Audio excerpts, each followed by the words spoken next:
Hello student, welcome back in my educational channel. हमने पिछली video में पढ़ा हुआ था श्वसन क्रिया और आज का हमारा टॉपिक है उत्तर जीवन।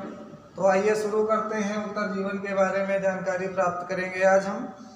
संसार में नाना प्रकार के जीव जंतु रहते हैं, भिन्न भिन्न प्रकार के जीव जंतु रहते हैं और कुछ जीव जंतु ऐसे होते हैं जो अपने से छोटे या अपने से कमज़ोर जीव जंतुओं को मारकर अपना भोजन बनाते हैं। तो कुछ जंतु मुख्यतया अपने से कमज़ोर छोटे जीव जंतुओं को मार करके अपना भोजन बनाते हैं।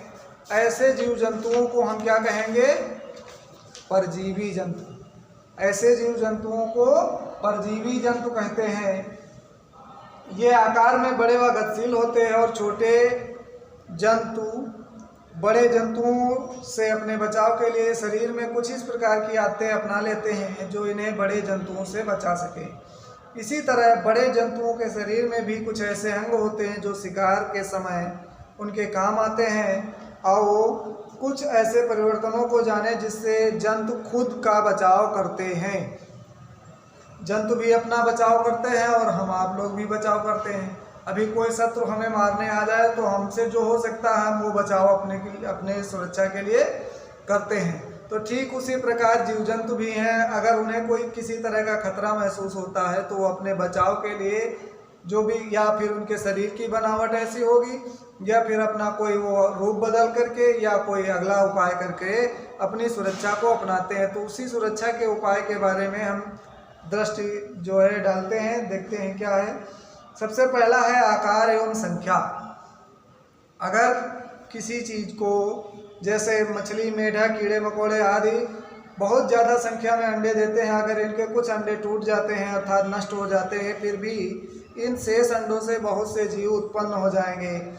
ऐसे जंतुओं के पास अपने बचाव के लिए अच्छे सुगम उपाय नहीं होते हैं जिससे वह अपनी रक्षा कर सकें। इसलिए ऐसे जंतु अपनी संख्या ही बढ़ा लेते हैं जिससे शत्रु के शिकार से उनकी जाति को ज़्यादा नुकसान न हो। बहुत सारे जंतु ऐसे होते हैं जिनके पास सुरक्षा के लिए कोई शरीर में अंग नहीं होता है कि वो उन अंगों के द्वारा अपनी सुरक्षा कर सकें, है ना। तो अब उसके लिए वो क्या करते हैं, वो अपने जो जाति को नष्ट होने से बचाने के लिए उनका जो प्रजनन दर होता है वो ज़्यादा होता है। बच्चों को उत्पन्न करने की जो संख्या होती है वो ज़्यादा होती है। जैसे मेढक है, मछली है, कीड़े मकोड़े हैं, बहुत ज़्यादा संख्या में पैदा होते हैं ताकि अगर किसी से उनको नुकसान पहुँचे तो उनकी जाति समाप्त ना हो। तो अब आगे चलते हैं। हथियार। शत्रुओं से बचाव व शिकार करने के लिए बहुत से जंतुओं के शरीर में ऐसे अंग विकसित हो जाते हैं जो उनकी सहायता करते हैं। जहरीले सांप अपने जहर से अपनी सुरक्षा करते हैं। मधुमक्खी, ततैया, बिच्छू जैसे कीड़े मकोड़े भी अपने डंक से अपनी सुरक्षा करते हैं। सेही नामक जंतु शरीर पर बड़े बड़े कांटे होते हैं। वह शत्रु के आने पर अपने निचले भाग को या अपने शरीर को गोलाकार मोड़कर कांटों के पीछे अपना शरीर छुपा लेती है। और शेर, बाघ, तेंदुए आदि नुकीले पंजे व दांत होते हैं जो शिकार करने में काम आते हैं। गाय, हिरन आदि के सींग इनकी रक्षा करते हैं। कछुए के शरीर का ऊपरी खोल सख्त होता है। कछुआ अपना सिर, हाथ, पैर शत्रु से बचने के लिए खोल के अंदर कर लेता है। तो अभी आपने पढ़ा था जन्म दे करके जो है अपनी जाति को आकार एवं संख्या के आधार पर बचा सकते हैं। और दूसरा होता है हथियार। जैसे हम लोग हैं, हमारे आसपास जीव जंतु भी होते हैं, हमने देखा है, जैसे गाय है, भैंस है ना, हिरन है। इनको देखा होगा, इनके सर पे सींग पाए जाते हैं। क्यों होते हैं सींग? किस लिए होते हैं सींग? इनकी स्वयं की सुरक्षा के लिए होते हैं।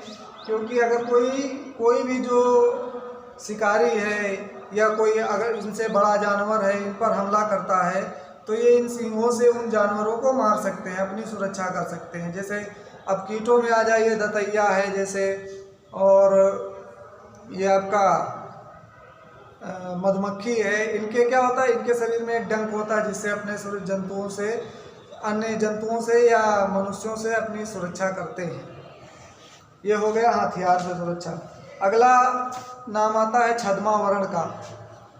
तो छद्मावरण का मतलब होता है धोखा देना, एक प्रकार से दूसरे जानवरों को अपनी सुरक्षा के लिए धोखा देना छद्मावरण कहलाता है।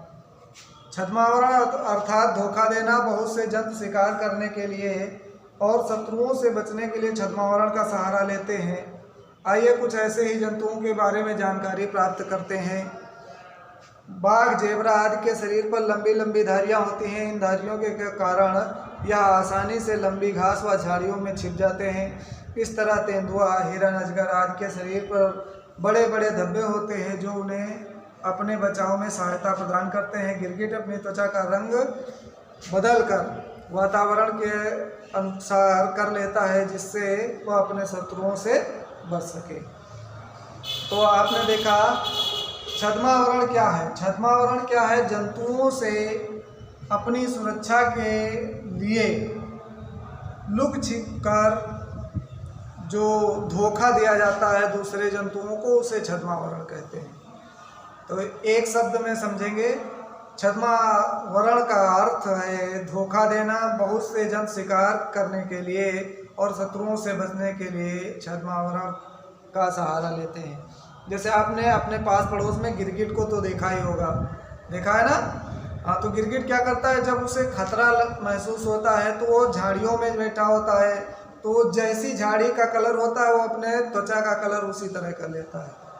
या मिट्टी में बैठा है तो मिट्टी का कलर कर लेता है। तो ये सब क्यों करता है? क्योंकि अपनी सुरक्षा के लिए या जंतुओं का शिकार करने के लिए। अगला टॉपिक आता है हमारा प्रवसन।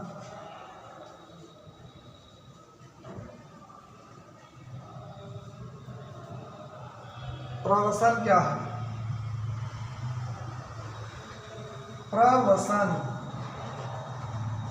प्रवसन का मतलब होता है जंतुओं के द्वारा निरंतर एक जगह से स्थान बदलकर दूसरी जगह पर जाना। जंतु स्थान क्यों बदलते हैं इसका, अभी आप अपने घर में रह रहे हो और आपको कोई प्रॉब्लम ना हो तो आप अपना घर छोड़कर क्यों जाएंगे, है ना?